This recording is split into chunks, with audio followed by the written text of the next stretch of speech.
कैसी हो? मेरी ऑफर के बारे में क्या सोचा? क्या तुमने ये सोचा है कि अगर तुम्हारे भाई को ये पता चल गया तो वो तुम्हारे साथ क्या करेगा? मैं तुम्हारी साइड लूंगा, तुम मेरी साइड ले लेना। आखिर चाहते क्या हो तुम मुझसे? गुड, तुम वही करोगी जो मैं चाहता हूँ। बहुत बड़ा राज है और खतरनाक भी, सुनकर तकलीफ भी हो सकती है। फिलहाल फोन रख रहा हूँ, बाद में बात करता हूँ तुमसे।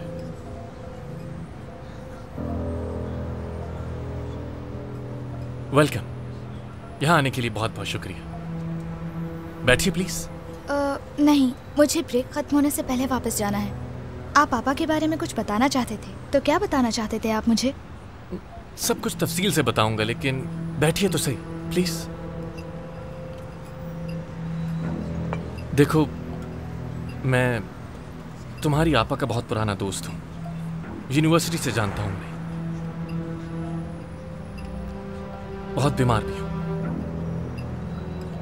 अक्सर मुझे इस बात का ख्याल आता है कि मुझे मरने से पहले माफ़ी मांग लेनी चाहिए, इसलिए तुम्हारी बहन से बात करना चाहता हूँ। लेकिन अगर वो बात करना चाहती तो खुद कर लेती। बात की थी, लेकिन जब माजी का जिक्र किया तो उन्हें गलतफहमी हो गई। बस माफ़ी मांगनी है मुझे तो।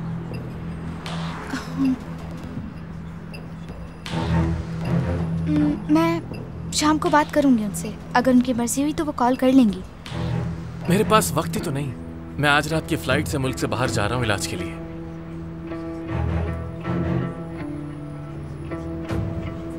एक आइडिया है मेरे पास। एक्सक्यूज मी, आप क्या कर रहे हैं? तुम्हारी आपा को सरप्राइज देते हैं। लेकिन